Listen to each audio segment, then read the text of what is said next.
For the past couple of years, the American worker has heard a lot about things like DE&I and ESG and all these other programs that are aimed at highlighting how companies can be socially minded as well as take care of business on the back end. But is it really working? Is it really helping workers out?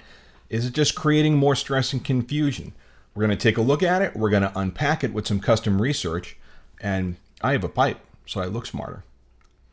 Buckle up, kids. It's going to get academic AF in here.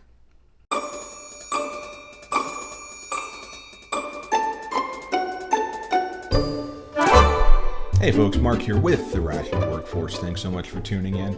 So if you're like most American workers, you've been hearing an awful lot these days about things like ESG, which stands for Environmental, Social, and Corporate Governance, as well as other things like DE&I, Diversity, Equity, and Inclusion.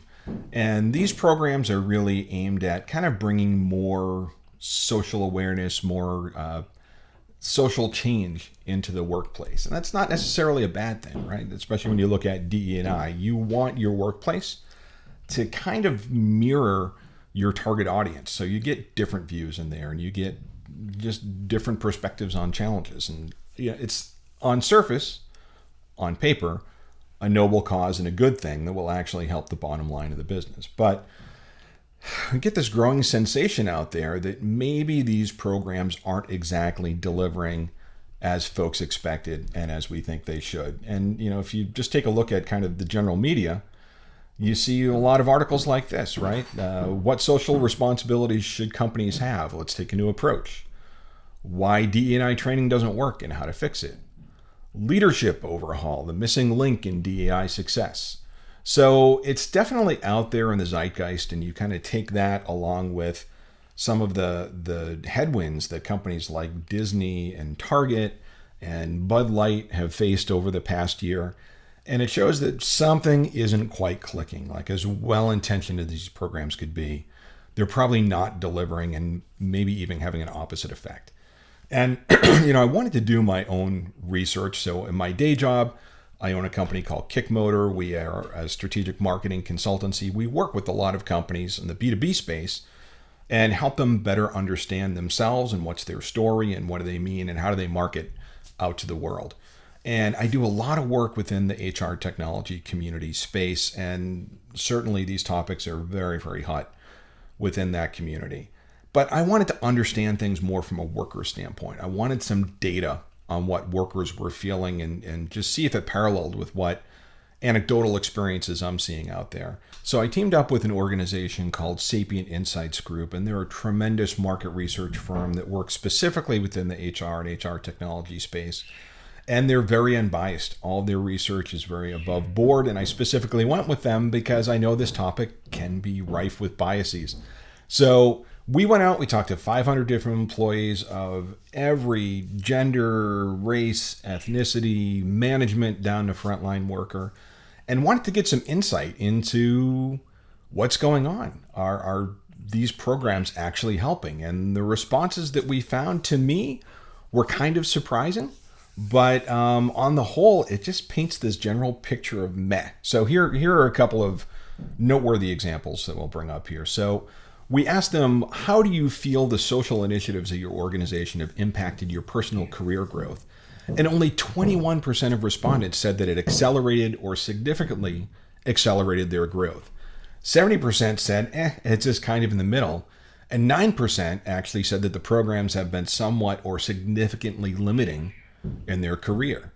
So if the goal of some of these programs is to help different groups, maybe groups that have perhaps been marginalized in the past, to add some turbo fuel to their career growth, 21% saying that it's accelerated or significantly accelerated is not exactly hitting it out of the park. Let's take a look at another stat.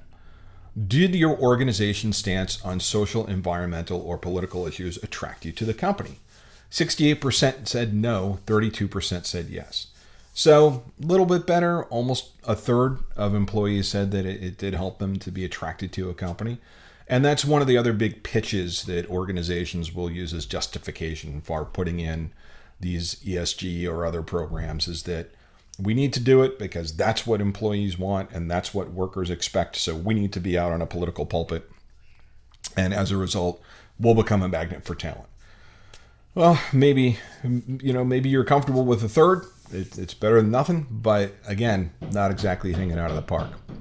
Now, here's a third question I wanted to highlight with you. When job hunting, how heavily does the employer stance on social, environmental, or political issues influence your own decision? And you can see here that between slightly, not at all, and neutral, it's a significant portion, right? It's north of 70%, right? So we're creeping up on 2/3 said that it really, didn't have a huge impact or maybe just a little bit, with the remaining being very heavy or heavily. So again, it doesn't really seem to be doing the big moves and the big sweeping changes that we expect to see.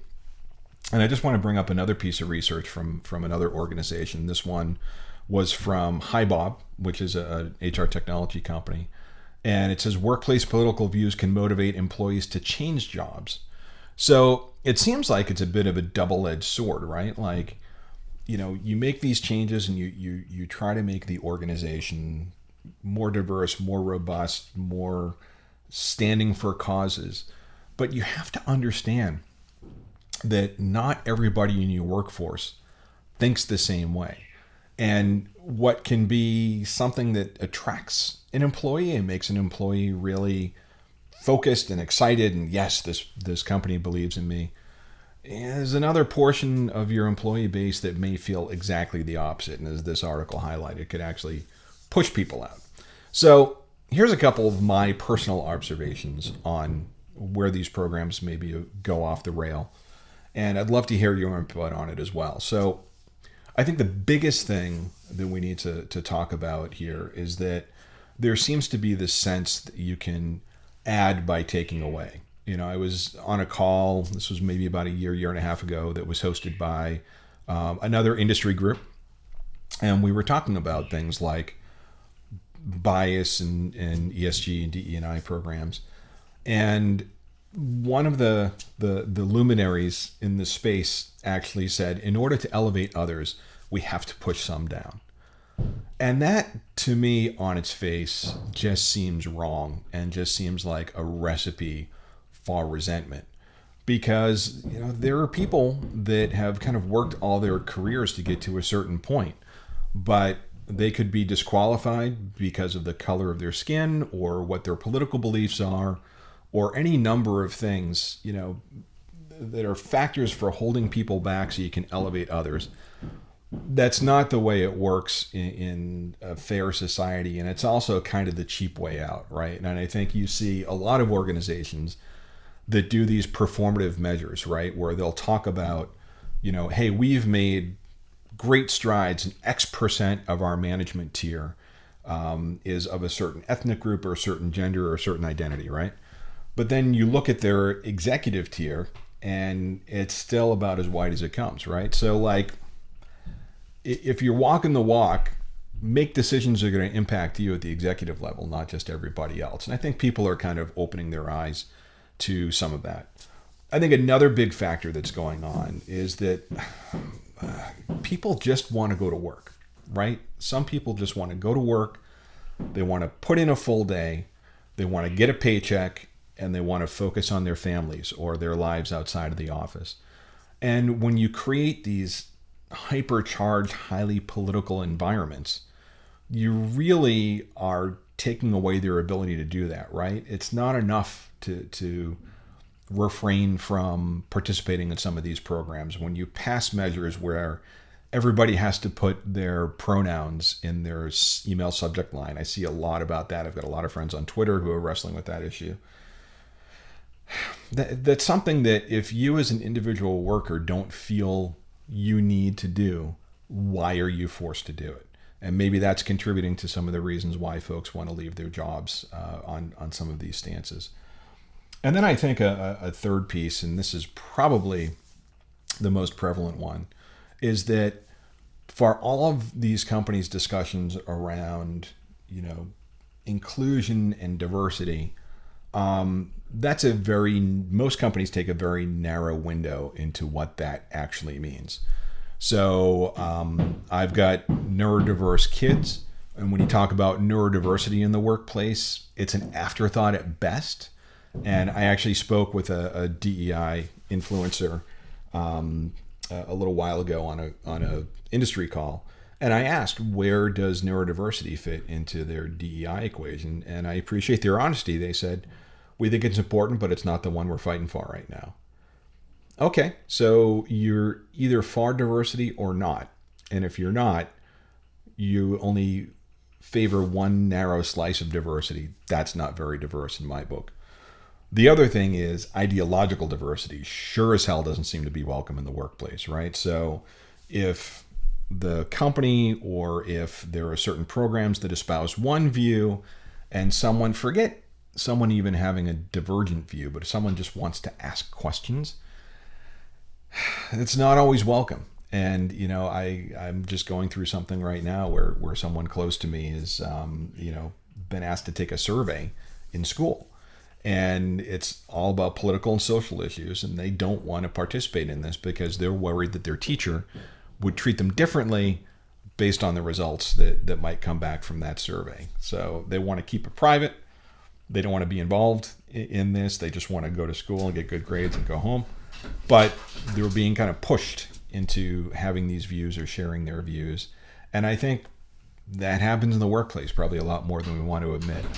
Something you've bumped into? Is it something you've seen? Is it something you've witnessed or felt? We'd love to hear it. Leave your notes in the comments below and maybe we'll reach out to you and we'll cover it a little bit more deeply. If you like what you saw, ring the bell, click like, subscribe, do all the things that'll help us to keep the channel growing. Really appreciate your support. And we'll keep digging into this one, but we will catch you on the next one. Thanks.